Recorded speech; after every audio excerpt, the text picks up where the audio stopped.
Assalamualaikum warahmatullahi wabarakatuh. Sobat yang dicintai Allah Subhanahu wa Ta'ala, kisah sejarah jejak Islam di Nusantara, dari kisah Prabu Siliwangi hingga kelahiran kota Jayakarta.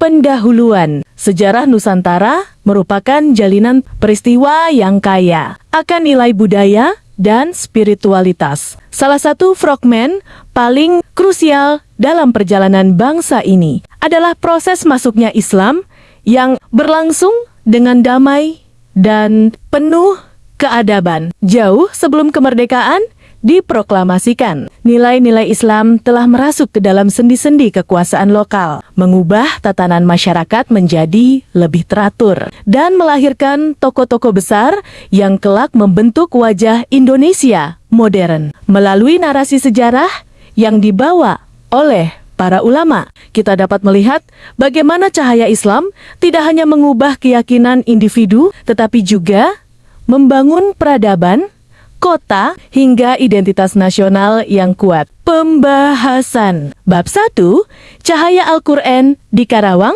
dan Masuk Islamnya Prabu Siliwangi. Pada akhir abad ke-14 hingga akhir abad ke-15, wilayah Jawa bagian barat berada di bawah kekuasaan Prabu Siliwangi, seorang penguasa besar yang wilayahnya membentang dari Banten hingga ujung Jawa Satu. Meskipun saat itu pemerintahannya masih berbasis ajaran Hindu, suasana sosial tetap tenang dan stabil meski Islam mulai masuk melalui para ulama. Satu titik balik sejarah terjadi saat Prabu Siliwangi melakukan inspeksi ke daerah Karawang dan terpikat oleh suara merdu seorang perempuan bernama Nyai Subang Larang yang sedang membaca Al-Quran. 1. Nyai Subang Larang adalah murid dari Syekh Hasanuddin atau yang dikenal sebagai Syekh Kura, seorang ulama yang mendirikan pesantren di Karawang. Setelah kembali dari Makkah, Prabu Siliwangi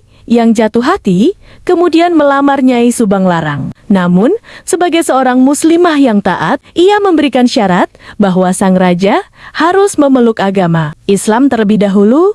2. Kekuasaan dan ketampanan Prabu Siliwangi tidak melunturkan keteguhan iman Nyai Subang Larang. Karena bagi seorang mukmin, lisan yang telah terbiasa bersyahadat dan membaca Al-Quran akan sulit untuk berkompromi dengan hal-hal yang bertentangan dengan tauhid. 2-4. Akhirnya, Prabu Siliwangi memutuskan untuk masuk Islam. Dan dari pernikahan ini lahirlah generasi yang kelak menjadi